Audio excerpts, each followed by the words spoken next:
Assalamualaikum warahmatullahi wabarakatuh. Selamat pagi teman-teman. Selamat datang kembali di mata kuliah program Linux. Pada pertemuan ke-7 ini, kita akan membahas mengenai database manajemen sistem di Linux. Sebagai pendahuluan, bahwa basis data merupakan kumpulan data yang saling berhubungan satu sama lain yang diorganisasi sesuai dengan struktur tertentu sehingga dapat disimpan dengan baik. Untuk mendapatkan informasi yang berguna dari kumpulan data, maka diperlukan suatu perangkat lunak atau software yang digunakan untuk memanipulasi data sehingga mendapatkan informasi yang berguna. DBMS atau kepanjangan dari Database Management System merupakan perangkat lunak atau software yang digunakan untuk membangun sebuah sistem basis data yang berbasis komputerisasi. Kemudian DBMS dapat membantu pemeliharaan dan pengelolaan kumpulan data dan informasi dalam jumlah skala besar. Nah, komponen dari DBMS biasanya pada umumnya terdiri atas yang pertama file manager yang merupakan pengelola ruang dalam suatu disk dan juga struktur data yang digunakan untuk mempresentasikan informasi yang tersimpan dalam suatu disk. Yang kedua ada database manager yang menyediakan interface antar data low level yang terdapat pada basis data dengan program aplikasi serta query yang diberikan ke suatu sistem. Yang ketiga ada query processor yang menerjemahkan perintah dalam bahasa query ke instruksi row level sehingga dapat dimengerti database manager. Kemudian ada DML precompiler yang mengonversi pernyataan atau perintah data manipulation language yang ditambahkan dalam suatu program aplikasi ke pemanggil prosedur normal dalam bahasa induk. Kemudian ada DDL compiler yang merupakan mengkonversi berbagai perintah data definition language ke dalam sekumpulan tabel yang mengandung metadata. Jadi minimal komponen dari DBMS ada 5 ini. Kemudian tujuan dari DBMS itu sendiri yang pertama dapat digunakan secara bersama, jadi konsep berbagi pakai, kemudian kecepatan serta kemudahan dalam mengakses data, kemudian adanya efisiensi ruang penyimpanan data, kemudian untuk menangani data dalam jumlah yang besar atau banyak, kemudian untuk menghilangkan duplikasi dan juga inkonsistensi data, jadi data yang tidak konsisten dapat dihindari. Kemudian tujuannya yang lain untuk keamanan data, jadi menjamin keamanan data dari pihak lain. Nah, di sini ada jenis DBMS secara garis besar saya bagi dua, ada proprietary, yang kedua ada open source. Jadi yang untuk kelompok proprietary misalnya yang terkenal ada Oracle, MySQL, IBM DB2, kemudian ada Ingress, Interbase dan sebagainya ya, banyak. Kemudian untuk yang open source kita tahu ada PostgreSQL, ada MariaDB yang merupakan padanan dari MySQL. Kemudian ada MongoDB, ada Firebird, ada KubeBird, ada SQLite, Apache Derby, Redis, Hadoop. Nah, yang akan kita pelajari pada kuliah kali ini adalah dua, ya MySQL dengan PostgreSQL. Karena dua database ini merupakan salah satu yang populer dan pelopor dalam dunia open source. Kemudian tools DBMS artinya alat bantu yang digunakan untuk melakukan manajemen database.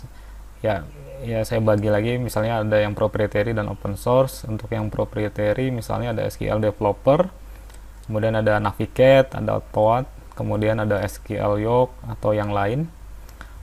Kemudian di open source misalnya ada pgadmin, nanti bawaan dari Postgre, kemudian ada phpMyAdmin, ada HeidiSQL, dan yang lain ya. Jadi sebetulnya banyak nih. Nah, jadi yang akan kita gunakan mungkin nanti ada pgadmin, sama nanti ada satu lagi MySQL Workbench, tidak saya tulis di sini. Nah, kemudian kenapa menggunakan SQL? Jadi SQL atau kepanjangannya Structured Query Language merupakan bahasa query relasional yang paling populer. Kemudian SQL juga merupakan salah satu bahasa relasional yang memiliki standar.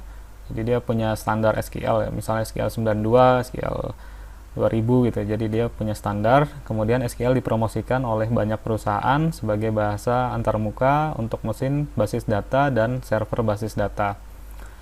Nah, kemudian aplikasi baru yang dikembangkan dalam ekstensi SQL dapat dengan mudah memanggil server untuk akses jarak jauh ya. Jadi remote SQL nih.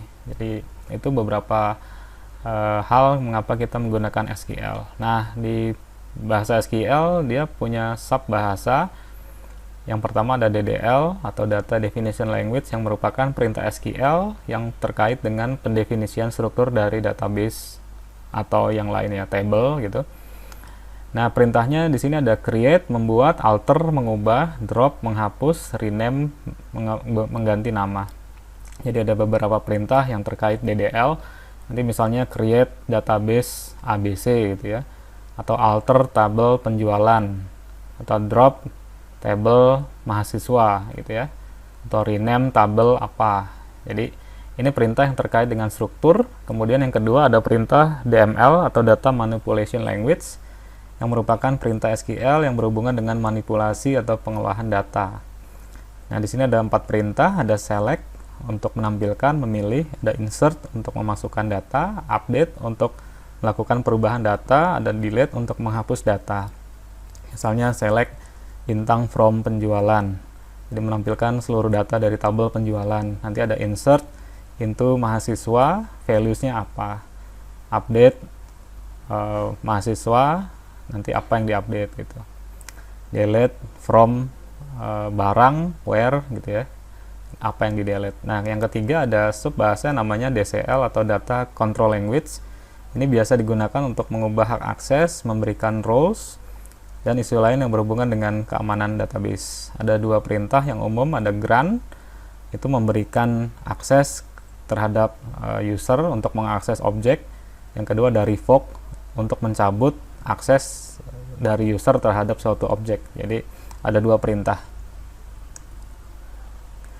Nah, yang pertama ada yang akan nanti kita bahas itu ada MySQL. Jadi MySQL adalah sebuah perangkat lunak sistem basis data DBMS yang multi alur, multi pengguna ya, dengan sekitar 6 juta instalasi, mungkin lebih ya, di seluruh dunia. Kemudian si pembuat MySQL AB tersedia dalam versi GNU, tapi mereka juga menjual di bawah lisensi komersil. Jadi ada 2 lisensi sebetulnya, di bawah lisensi JPL, General Public License, dan lisensi komersil. Nah, MySQL ini bisa dibaca ini MySQL gitu ya. Beberapa orang menyebutkan MySQL. Nah, kemudian MySQL AB dia berasal dari Swedia dan dia mulai memperkenalkan MySQL di tahun 1994. Kemudian di tahun 2008 MySQL AB diakuisisi oleh Sun Microsystem, sehingga saat itu 2008 MySQL adalah punyanya Sun Microsystem. Nah, di 2 tahun kemudian di 2010 kemudian gantian Oracle yang mengakuisisi dari Sun Microsystem, sehingga sejak 2010 MySQL telah berada di bawah perusahaan Oracle gitu ya. Nah, ini ada beberapa karakteristik, jadi nanti silakan dibaca. Tapi yang penting saya merahkan di sini ada portabilitas, kemudian dia open source ya, karena juga ada lisensi GPL multi user, artinya bisa digunakan bersama banyak user dalam satu waktu. Dia mengenal tuning, kemudian tipe data yang beragam, kemudian perintah dan fungsi dia mengenal, kemudian keamanan, dia mendukung enkripsi, kemudian skalabilitas dan pembatasan, jadi dia juga bisa sanggup mengelola data jutaan ya. Kemudian konektivitasnya termasuk salah satu yang banyak gitu ya, didukung. Kemudian ada lokalisasi, jadi dia mendukung ya pesan kesalahan multibahasa ya. Kemudian antar mukanya, interface-nya, dia punya banyak dukungan terhadap bahasa pemrograman. Kemudian klien dan peralatannya juga dia dilengkapi dengan tools bawaan ataupun yang bisa kita unduh secara gratis. Kemudian struktur tabelnya sendiri dia juga fleksibel gitu ya. Jadi ini beberapa karakteristik dari MySQL. Nah, di sini nanti akan kita praktekkan, tapi kira-kira dalam instalasinya kita akan mengupdate repository, kemudian kita menginstal MySQL minus server, nanti tunggu beberapa saat, kemudian baru kita secure. Nah, nanti di sini misalnya kita set password, kita set apakah passwordnya dengan kriteria tertentu gitu ya. Nanti kita set. Kemudian jika sudah selesai dalam hal mengamankan, yang selanjutnya adalah masuk konsol dengan sudo MySQL. Nah, di sini kita bisa meng-create user, misalnya saya buat user myoga gitu ya, at localhost identified by password gitu ya, rahasia. Kemudian saya bisa grant all privilege on bintang dot bintang yaitu myoga, kemudian saya flash privilege, kemudian exit. Nah, jadi saya telah membuat user myoga. Nah, sekarang saya bisa tes login, misalnya mysql -u user myoga -p password. Nah, tadi saya masukkan misalnya password rahasia. Nah, setelah masuk ya saya bisa bikin cepat-cepat, misalnya create database tmix IP, kemudian saya show databases, kemudian use stemic IP. Jadi ini proses singkatnya, nanti kita coba praktikum di sesi praktikum. Nah, kemudian toolsnya yang kita gunakan di sini ada MySQL Workbench Community. Yang pertama saya download di sini ya. Ini URL-nya, kemudian pilih OS-nya, nanti kita tinggal download. Setelah download, kemudian kita masuk ke sini, saya install dengan sudo dpkg-i, nama paketnya apa. Kemudian saya lakukan sudo apt-get update repository. Kemudian saya lakukan sudo apt-get install MySQL Workbench Community. Nah, di sini saya juga ketika itu mendapat error ya, maka saya lakukan sudo apt min fix min broken install. Kemudian setelah selesai instalasi, kita bisa buka aplikasi MySQL Workbench, tapi sebelumnya kita harus edit koneksi yang kita set sebelumnya. Setelah kita edit, baru kita bisa double klik koneksinya untuk masuk ke konsol MySQL Workbench. Yang selanjutnya ada PostgreSQL. Jadi Postgre adalah sebuah sistem database yang disebarkan menurut lisensi BSD. Nah, Postgre ini merupakan salah satu basis data yang paling banyak digunakan selain MySQL dan Oracle. PostgreSQL menyediakan banyak fitur untuk replikasi data dan fitur lain, misalnya mirror, PG pool, Slowney, PG cluster, dan lain-lain. Kemudian PostgreSQL merupakan sistem database yang kuat untuk urusan relasi, open source. Ya, dia salah satu yang handal lah. Nah, dia banyak digunakan oleh perusahaan besar di dunia, misalnya Yahoo, Skype, dan yang lain ya.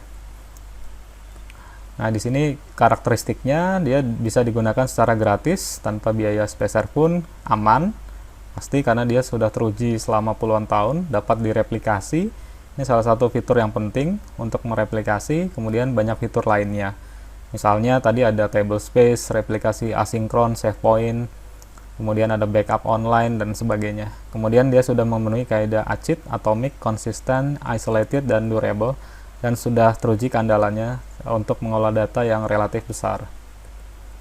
Nah, ini untuk instalasinya, jadi ada apt update, kita update repository, kemudian kita install sudo apt install PostgreSQL -contrib ya, kemudian kita masuk sudo -i-u postgres, jadi user defaultnya, kemudian kita masuk ke konsol psql, enter. Nah, di sini tinggal -h untuk terkait perintah SQL, / tanda tanya untuk terkait perintah komen Postgre-nya, kemudian untuk \key ini untuk keluar. Nah, kita juga bisa meng-create user, misalnya di sini create user min interaktif. Nah, saya bisa create user. Kemudian saya bisa add user tadi, dan saya bisa connect ya, misalnya sekarang jadi sudo -u pyoga gitu ya. Jadi saya tidak masuk sebagai Postgre, tapi saya masuk sebagai pyoga misalnya, PSQL. Nah, saya bisa seperti ini, coninfo. Nah, di sini ada meng-create database. Jadi setelah saya masuk, sama kayak MySQL, saya bisa meng-create database penjualan, ownernya siapa, encodingnya apa, table space-nya apa, kemudian \l untuk melihat daftar database list gitu ya, \c koneksi, jadi terkoneksi ke penjualan. Dari sini saya bisa meng-create tabel, misalnya create tabel barang, kode barangnya apa, nama barang, harga, keterangan. Kemudian selesai, saya \d untuk struktur tabel barang. Nah, di sini saya install pgadmin 3, walaupun nanti yang terbaru adalah pgadmin 4, karena pgadmin 4 nanti butuh web server, sementara kita belum belajar, maka saya install yang pgadmin 3. Nah, di situ ada perintah, misalnya saya sudo apt-get update, kemudian saya install pgadmin 3, kemudian di sini ya saya masuk ke konsolnya. Baru saya edit koneksinya sehingga saya bisa masuk ke sini.